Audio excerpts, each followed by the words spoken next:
Good evening, boys and girls. Welcome to another lesson on Technical Sciences Grade 12. It is the 6th of October. It's a beautiful Tuesday evening, and we are continuing with electric circuits. Remember, yesterday we dealt with circuits where we have a connection in series, where our resistors were connected in series. And now we are going to look at resistors that are connected in parallel in a given circuit. So I hope you have your pens ready as well as your paper or notes so that you are able to take down the notes. Now, our lesson outline for today, we will quickly revert back again to what you are required to know as per the examination guidelines for technical sciences, and we will learn how to deal with electric circuits where resistors are connected in parallel, and we will be dealing with examples of electric circuits where we actually have a parallel connection. And I will be giving you more details about how to prepare this section for your examination. Right. Now, in grade 11, this is what you actually learned. And you learned that you must be able to state Ohm's law in words, and that is very important. The question paper will always ask you to state this law, and we know it says the potential difference across a conductor is directly proportional to the current in the conductor at constant temperature. Remember what I said to you there? I said, if you increase the potential difference, for example, the EMF, right? Then the current is also going to increase, provided that the temperature does not change. In other words, if the resistance remains constant, then we must be able to determine the relationship between voltage and resistance when the temperature is constant using a simple circuit. And we have definitely done that yesterday, but then we were dealing with resistors where we have a series connection, and we must be able to state the difference between ohmic and non-ohmic conductors and give examples of each. So we'll talk more about that. And then we must solve problems using R is equal to V over I for series as well as parallel circuits. And we are going to deal with only circuits where we have a connection with a maximum of 4 resistors. So yesterday we dealt with series, today we are going to deal with parallel circuits. Then we will be using series and parallel resistors in combination with Ohm's law. So basically we will be solving problems. Then we must know how to define the term EMF, and we know it is the potential difference across a cell when the circuit is open. Altogether, we know it gives you the total potential difference, the total EMF, when there is no current that is flowing in that particular circuit. Then we must know how to define the term internal resistance, and we know it is the resistance inside the cell when current flows through it, and there is no calculation that we have to do. Furthermore, we must learn about power and energy in electric circuit. And power in electric circuit, we define it as the rate at which electrical energy is converted in an electric circuit. Remember, power always has to do with what? With the rate. And that is the rate at which electrical energy is converted in an electric circuit. And you must remember the SI units that we use for power, and we know it is a watt, and that is a capital letter W. And then the practical unit of power, we definitely know those are kilowatt hours, and we will talk more about that at a later stage. And then we must be able to solve problems that we can solve problems basically that are relating to power. And to calculate that, we can use these equations. Power is W over the delta T, or power is equal to V times I. Power is equal to I squared multiplied by R, or power is equal to V squared over R. And we know what each of these physical quantities stand for. So we'll talk more about that when we are dealing with power and energy. And we must be able to interpret what a kilowatt hour is. For example, when we talk about 1 kilowatt hour, we are talking about the use of electricity, and that is 1 kilowatt of electricity in 1 hour.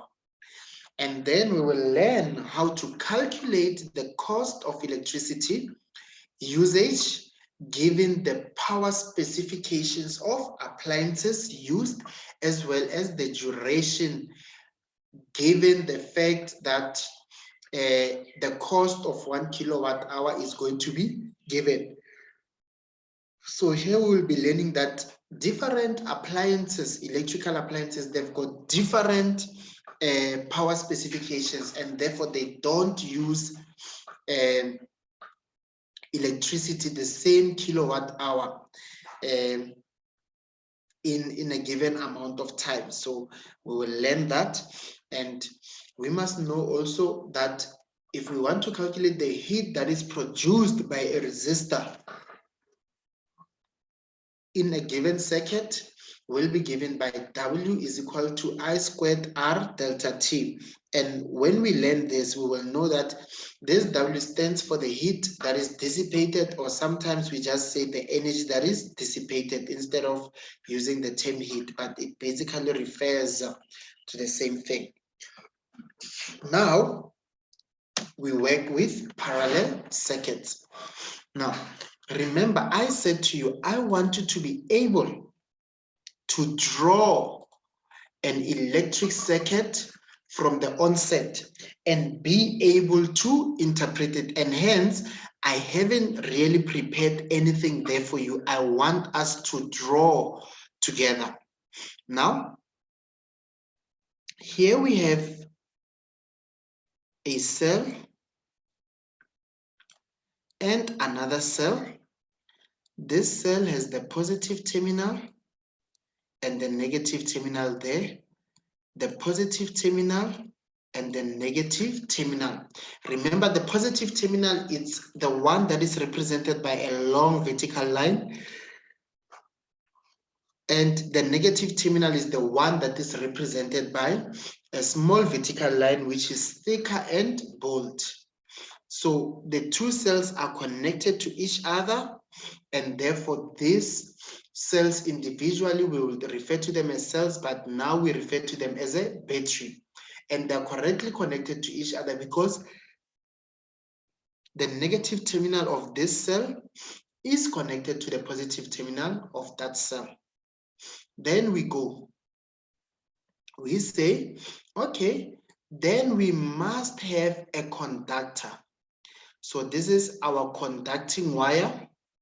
And remember, our conducting wire does not have resistance. In fact, the resistance is so small that it is negligible. Now, basically, let me just do this. Let us say we have a switch that is connected.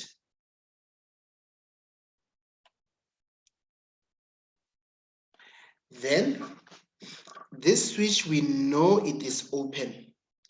And if the switch is open there and it is the switch where the total current passes, we know that if it is open like this, then there will be no current that flows.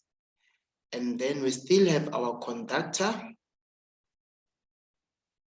And then let us say we have a resistor there, just like yesterday. Let us assume that this is a 2 ohm resistor. And then we connect another resistor there. And let us say this one is a 4 ohm resistor. And let us say again, I connect an ammeter there. And let us say again there, I connect an ammeter. And then I still have my conducting wire, my conducting wire.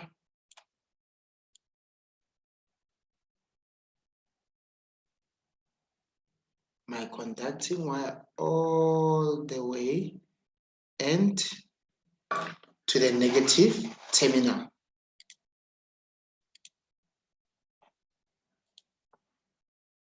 Right? Let's make it nicely neater for you.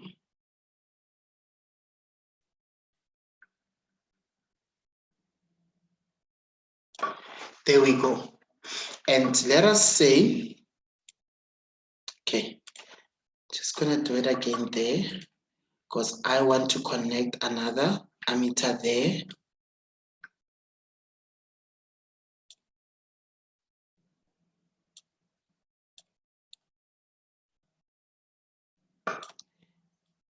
There we go. There we go. Let's see this one. Right?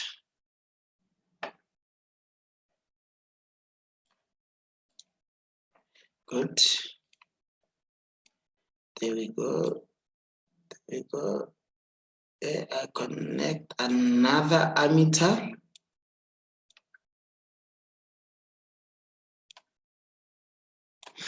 There we go. Right. So we connect a voltmeter there. Let's call it V1. Good. And then there, let's connect another voltmeter. Let's call it V2.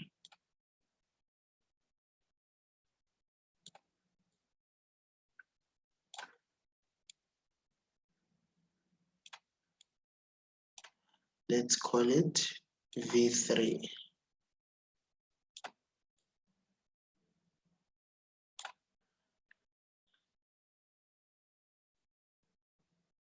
Let's connect another voltmeter there.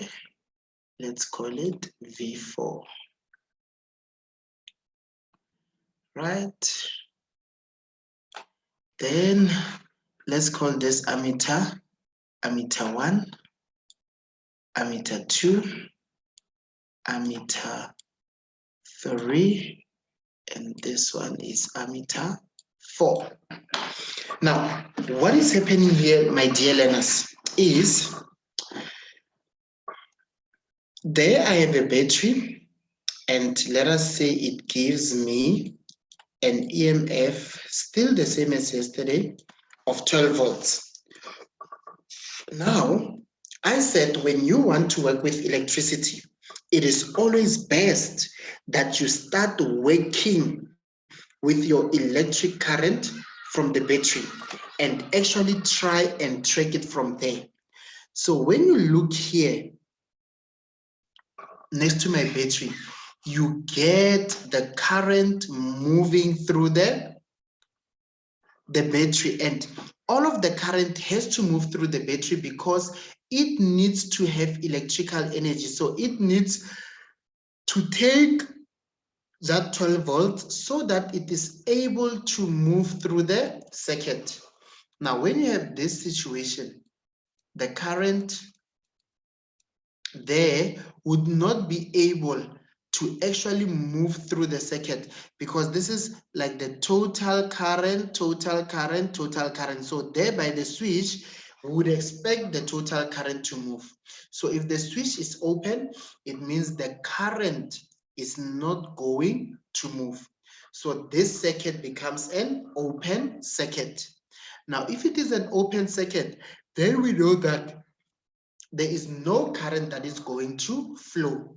And if there is no current that is flowing, it means the reading on all these ammeters, A1, A2, A3, and A4 is going to give me 0 amperes. Why would it give me 0 amperes? Because there is no current that is flowing in the circuit. Secondly, my dear learners, is we know when you talk about EMF, we are talking about the potential difference across a cell when the circuit is open. So when the circuit is open, my dear learners, meaning the switch is open, there is no current that is flowing in this circuit.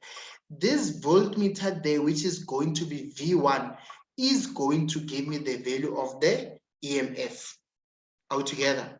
So if my switch is open, so if I have an open switch, in terms of V1, I am definitely sure that V1 is going to give me 12 volts. Why? Because there is no current that is flowing, the circuit is open, and therefore the reading on the voltmeter is going to give me the EMF, the potential difference, and in that case it is going to be 12 volts. Now let us close the switch. Now if we close the switch,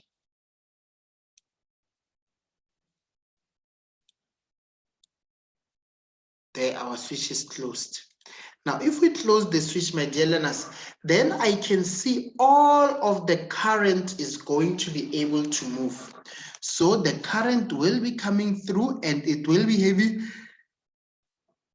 12 volts that it picks up from the battery, and all of the total current moves. The total current moves. The total current moves. So this ammeter there, I can see it's still the total current that is moving because I tracked it all the way from the battery. Right, there's the total current, still total current, still total current. So it means ammeter A1 reads the total current. Then all of the current comes, all of the current comes, all of the current comes. Now, when the current gets to this point, can you now see that as they come, all of them are carrying 12 volts, the electrons, the electric current. So some of the electrons, which is your electricity, which is your electric current, will move through this lane. It will move through this conducting wire because it's a wire, and where you have a connection, then the current will go through the wire. Then it means some of the current is going to come in this direction. Some of the current will still come in this direction all the way, all the way. So when the current actually gets to this point, it divides. Some of the current passes through here in this section of the wire, and some of the current will pass through there. Now, when the current is at this point, you will agree with me that it has 12 volts. It hasn't used any of the volts. Why? Because it hasn't come across a resistor. Remember, the ammeter has such a low resistance that it is negligible, and that is why we connect it in series. And then, so all the charges, all the negative charges, all the electrons that decide that they will be moving in this wire, they are still going to move with their 12 volts. And all those that pass through and moves through this wire, they still have 12 volts because they haven't come across any resistor. So they are all carrying 12 volts from the battery, and some of the electrons will flow into that side of that section of the conductor. So those that come this side, they are still carrying the 12 volts.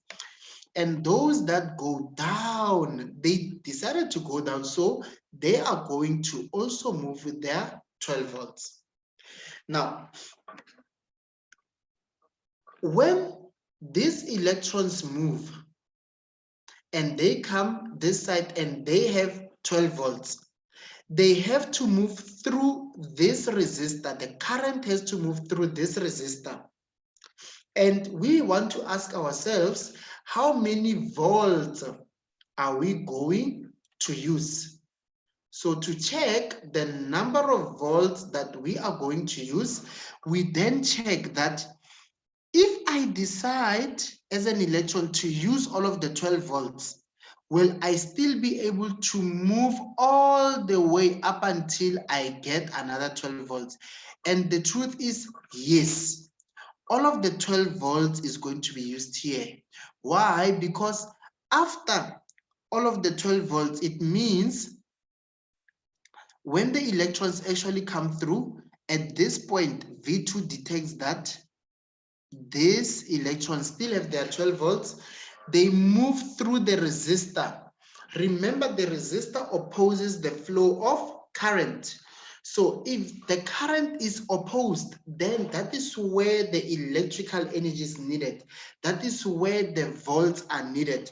And that is why when I get to a point where there is a resistor, I have to use the volts that the battery has provided me with. And so just be fine that the resistor, the voltmeter can pick up that the electrons have 12 volts, move through the resistor, use the volts, and then it will detect there that after the electrons have exited, then the potential difference between the 2 points is 12. Remember what I said to you? I said the voltmeter registers the difference between this point and that point where it is connected. And it can detect that the difference between the 2 points is 12 minus 0. So it is 12 volts. Now, when electrons move with 12 volts in there, and when they use the 12 volts and they exit with 0 volts, there will be no problem because all the way they will come this way, this way, this way, this way, this way, and then they will go that way. They are still moving freely because there is no resistor. Not a problem. Not a problem. There is no resistor, so they can move freely. So they can move freely up until they do what? They go and get another 12 volts. So it is safe to use all of the 12 volts because from here all the way up to there, there is nowhere where the charges are going to use their volts. Then the current that came this side, remember it still has 12 volts because we haven't come across a resistor. So the voltmeter V3 will detect there that this is 12 volts, and there it will detect that it is 0 volts. Why? Because when they came through, they had their 12 volts, they move through the 4 ohm resistor. So because there is resistance, there is opposition to the flow of current. Then it means at that point, when they exit, it will be 0 volts because they'll be using some of the volts. Now, is it a problem when I have 0 volts there?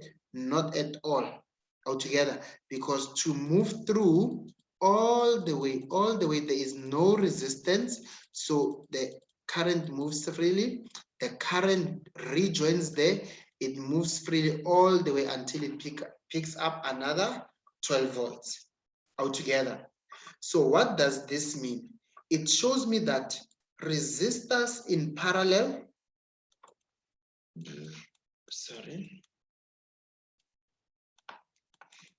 resistors that are connected in parallel,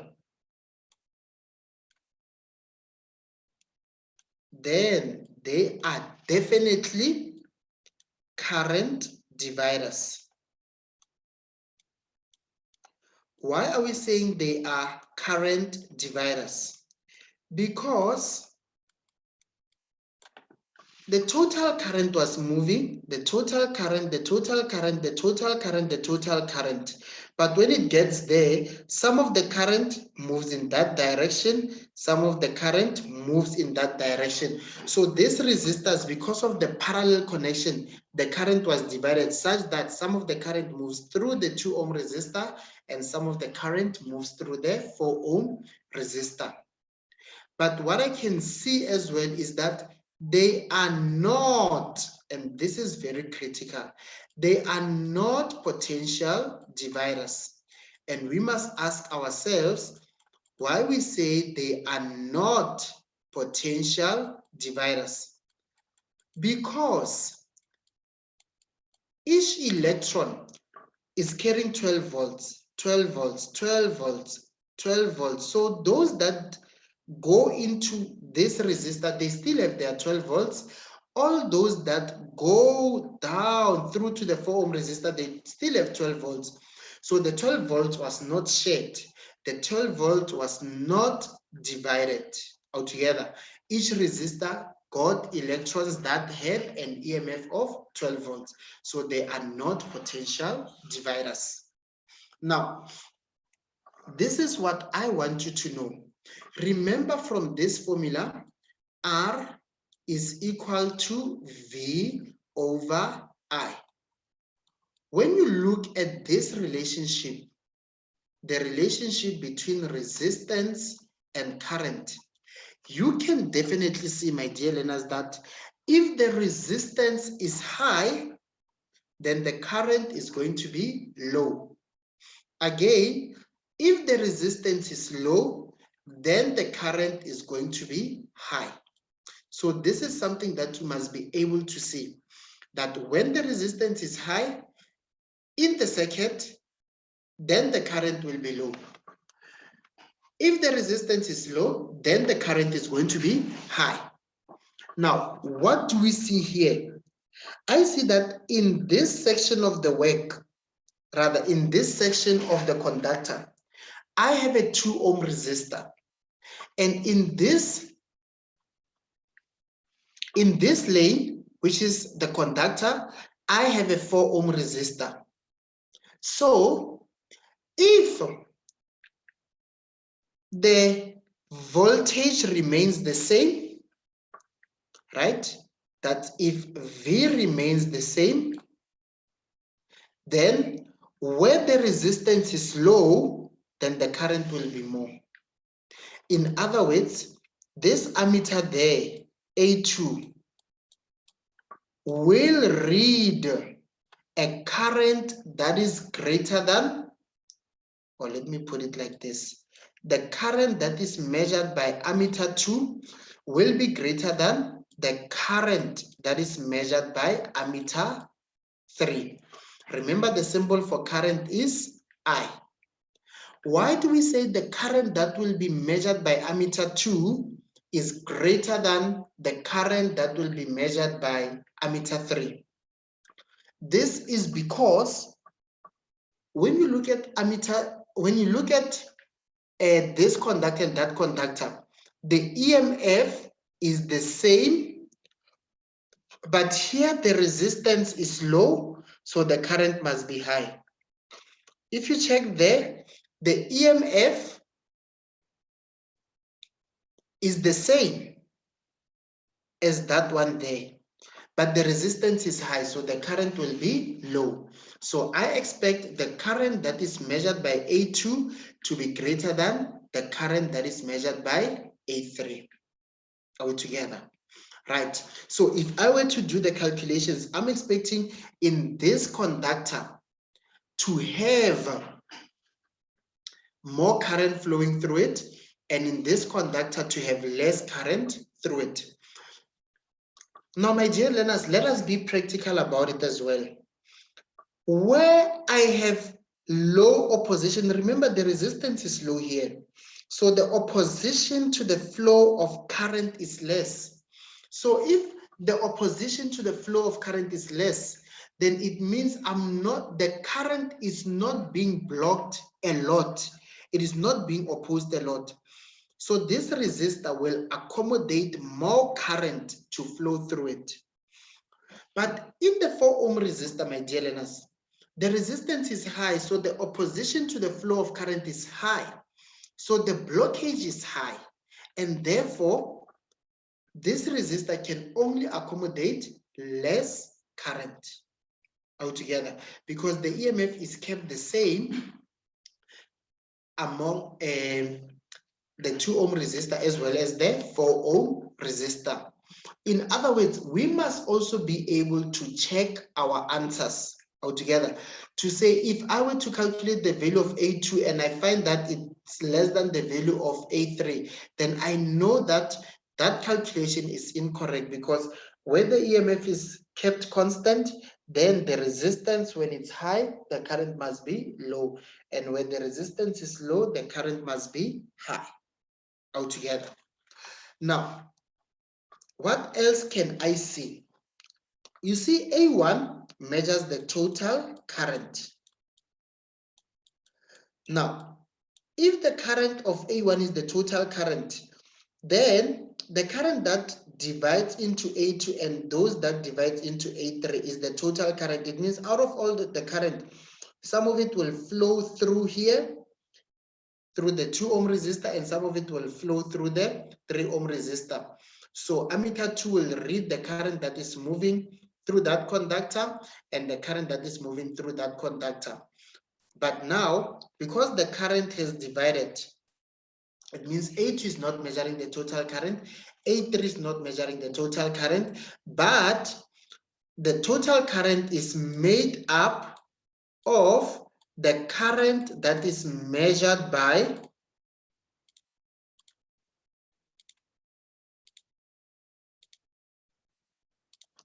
it is made up of the current that is measured by ammeter 2 plus the current that is measured by ammeter 3. So the current flowing through there plus the current flowing through there is the current that came all the way from A1. What else can I see? I can see that the current that is moving through A1 is equal to the current that is moving through A.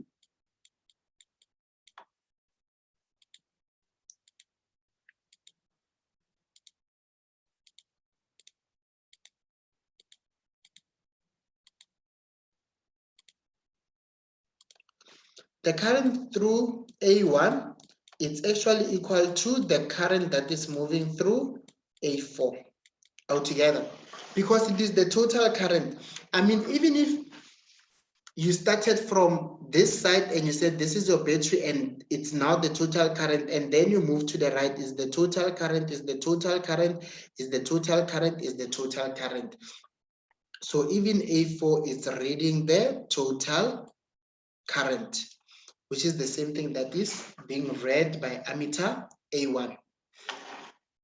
Then we go further and check, my dear learners. Remember, the current through A1 will divide. Some of it will flow through here. Some of it will flow through here. So this current will go up and will get there. This one will get there. So this is still the total current from this point because it meets up the one that was flowing on this conductor and that conductor. Then it's still the total current.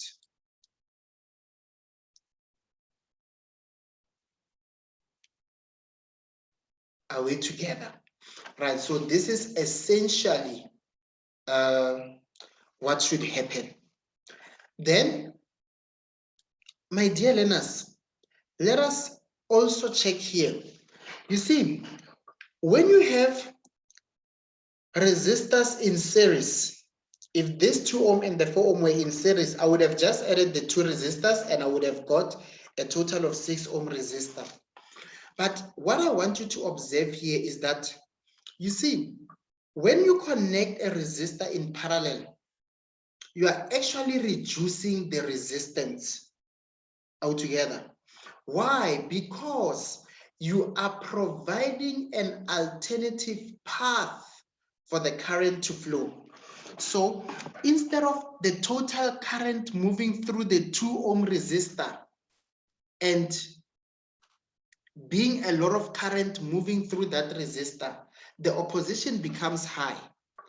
But now, if the current is then able to move through the 2 ohm resistor and then move through the 4 ohm resistor, it means you are reducing the opposition to the flow of current, because the current can divide itself and some of it will flow through there and some of it will flow through there. So the blockage becomes less.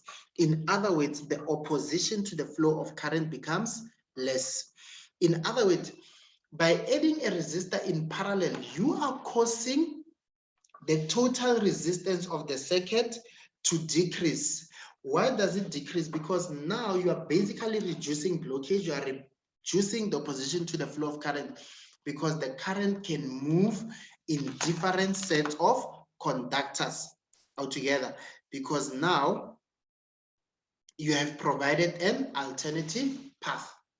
And that is why if I were to ask you to calculate the total current, remember, if you want the total current, you must use the total resistance, you must use, okay, you will get the total current, and therefore you must use the total voltage. So before I can go and calculate the total current, it means I must get the total resistance. And the total resistance is made up of resistors that are connected in parallel. Remember, my dear learners, the reason we say it is connected in parallel is not because the other one is on top and the other one is at the bottom. It is because it does not receive the total current. If a resistor receives total current, then it is connected in series. If the resistor does not receive total current, then it is connected in parallel. So I can see the 2 ohm doesn't get the total current, the 4 ohm resistor doesn't get the total current, so it is connected in parallel. So if I want to calculate the total resistance of this circuit, then I can see that it is only made up of parallel resistors. In other words, because it is made up of parallel resistors only, then it signifies that the total resistance of this circuit is definitely R parallel. Then to get R parallel, you will say 1 over Rp is equal to 1 over R1 plus 1 over R2. And I don't want you to be confused here, my dear learners. You have to give us a formula to show that you'll be adding resistor 1 and resistor 2, though they were not called in that fashion. Then 1 over Rp is equal to 1 over resistor 1, let's say is the 2 ohm resistor, plus resistor 2 is the 4 ohm resistor. So it's 1 over R1, so it's 1 over 2 plus 1 over R2, and R2 is 4. Now it is up to you. You could have said where you see R1, you make it 4, where you see R2, you make it 2. It doesn't matter, you'll end up with the same answer. Then we do our mathematics. We see that 1 over Rp is going to give me 1 over 2 plus 1 over 4 gives me 3 over 4. Now, you will agree with me, my dear learners, that you don't want 1 over Rp, you want Rp. So you will take the reciprocal. In other words, you will say Rp divided by 1. Now, if I take the reciprocal on the left, it means I must take the reciprocal on the right, mathematical, because what we do on the left, we must also do on the right. So it means it will now be 4 over 3. Then Rp divided by 1, we know that anything that is divided by 1, it's exactly that. So Rp divided by 1 is Rp. And then if you take 4 and you divide it by 3, you will get 1,33333, and there's a lot of them altogether, right? and that will be ohms. Normally, I don't prefer to round off when I'm not yet at the total answer, rather at the final answer, because it becomes a little bit difficult for you to get the exact values that you need to get. So it's 1,333 ohms. But remember, that's not what they asked us. We know that RP definitely represents the total resistance. Why is that the case? Because these resistors have been connected in parallel altogether. And then we say, okay, then from there we continue. We know that R is equal to V over I. Now, my dear learners, you will note that I have given you a triangle yesterday, and I said to you, R is equal to V divided by I altogether. And then if I want the total current, then the current will be I, which is then equal to V over R. But we write the formula as it is from the formula sheet. So the total resistance, 33333 and so on.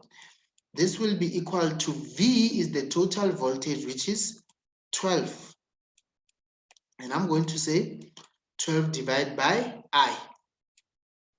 And then if I want I will say I is equal to, I'll take the value of V and I will divide by R. So 12 divided by 1.33.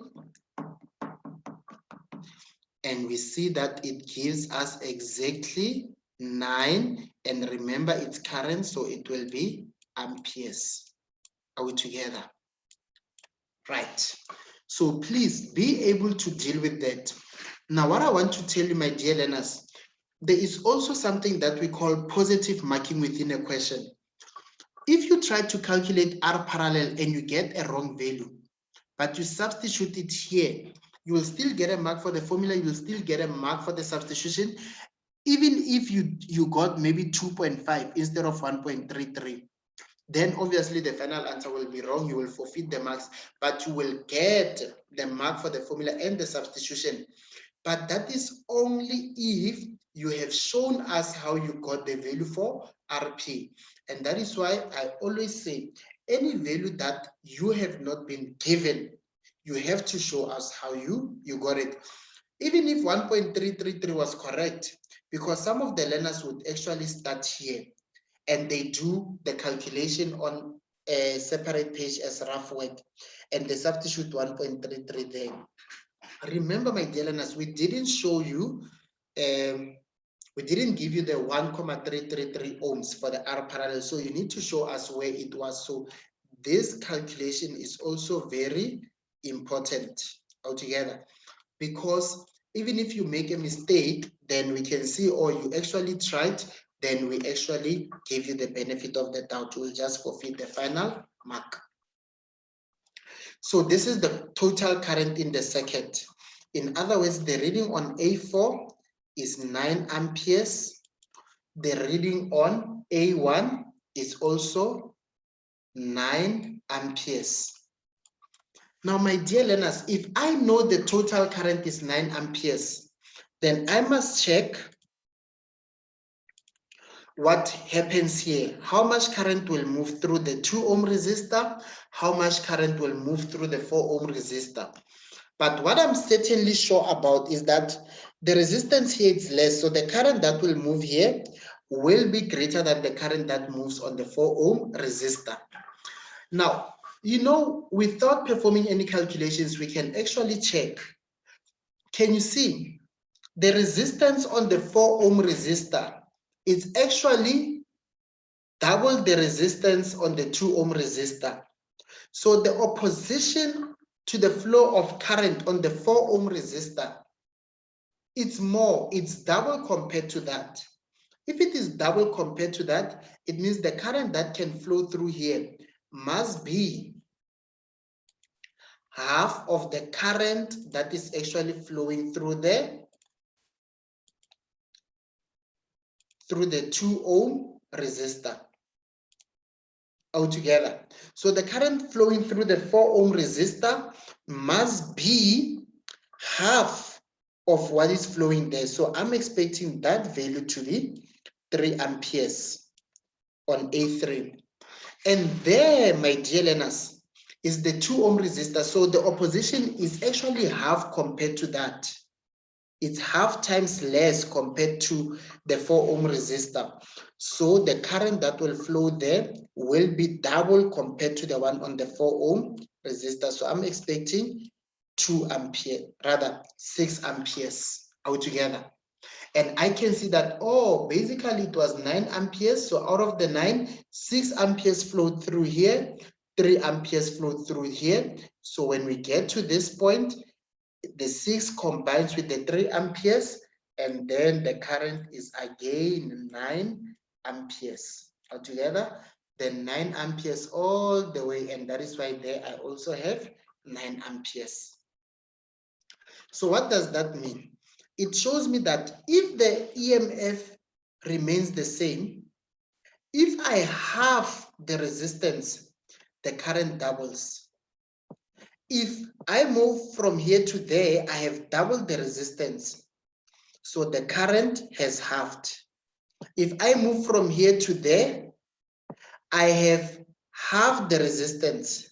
So the current is going to double altogether. But we can do that also with a calculation.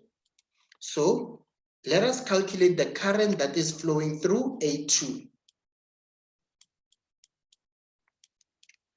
So the current that is flowing through A2 will be given by R is equal to V over I. Then to know the current that is flowing through there, I must know that 12 volts was used to move current through a 2 ohm resistor. So how much was that current? So the total resistance through there was 2 ohm resistor and 12 volts was used. So what is the current that flowed through there? Then if I want the value of I know I'll take the value of V and divide it by R. In other words, I'll take 12, I'll divide it by 2. So I is going to give me 6 amperes altogether. And that's exactly what we got. Then if I want the reading on A3, then I will say again, R is equal to V over I. And this is when there is current flowing. The resistance through there was 4 ohms and the V was 12 volts, which is the EMF, divided by the current. And the current is what I am looking for. So I want to know how much current actually passed through a 4 ohm resistor when 12 volts was used. Then I will see that I will give me 12 over 4, and that is going to give me 3 amperes altogether. And we can see, oh, that's the 3 that we got. So 6A, the current moving through A2, and the current that is moving through A3 is giving me the total current altogether. So that is that. Remember that at all material times.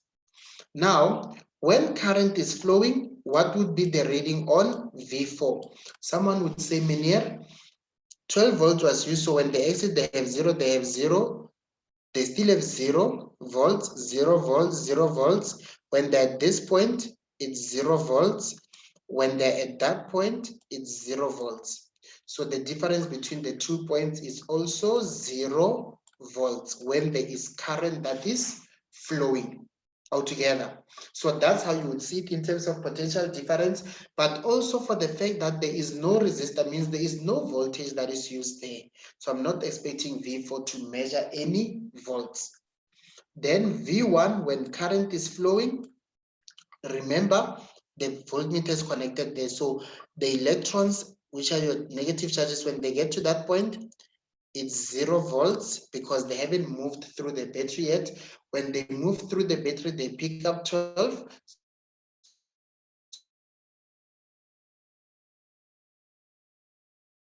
So when they exit,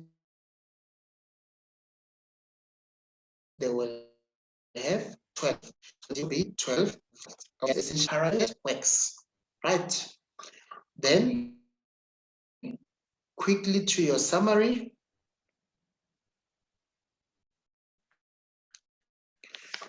Here I have parallel circuits. It means they have more than one branch or pathway. The current will go through there, some of the current through there, some of the current through there. It will divide at that point. It will meet up again at that point. So V total, which is the EMF, right? So the reading there for V1, if I had V1 there, and I had V2 there, and I had V3 there. Can you see that they are equal? V1, the voltage used there, the potential difference there, the potential difference there will be the same because they are not potential dividers. They are simply current dividers. So it tells you that the potential difference, which is the voltage in parallel circuits, it's actually the same for each branch, is the same for each branch and equal to the potential difference of the power source equal to the EMF when the switch is closed altogether. So the total current, it will be this one. Remember, if this is the total current, then the total current, when it gets there, it divides. So it will be the current that is moving through I1, the current which is I1, plus the current which is I2, plus the current which is I3 altogether. So current is divided between the various branches. That we say resistors in parallel, they are definitely current dividers. The current in one branch will not be the same as in other branches. This is true if the resistance is not the same in the branches. Unless, of course, all the resistance are the same. If the resistance are the same, it means the blockage is also the same. So the opposition to the flow of current is also the same altogether. As a result, my dear learners, you will find that the current that will pass through then would be the same because the resistance would be the same in each branch. And they tell us the sum of the current in each individual branch will add up to the given total current of the circuit, which is that the current through which is I1 plus I2 plus I2 in each of these branches, when you add them up, they will give you the total current, which is that scenario there. Then to calculate parallel resistance, can you see the formula? It's 1 over R1, 1 over R parallel, it's 1 over R1 plus 1 over R2 plus 1 over R3. If there's 4 resistors in parallel, then you will also have plus 1 over R4 altogether. Right, and remember this is paper 1. It's electric circuit. It will be plus minus 15 marks altogether, my dear learners. And if it is plus minus 15 marks, it is a lot of marks. You need them, and make sure that you are able to differentiate between circuits where you have a series connection and circuits where you have a parallel connection. So note the differences, and that will help you prepare better for your examination altogether. So please send me questions to stemdigitalschool@africateengeeks.co.za, and I will be helping you with those questions throughout the week and also in our question and answer session on Saturday. Thank you so much for tuning in. May God bless you, and I will see you tomorrow, same time, same place. Enjoy the rest of the evening. Goodbye.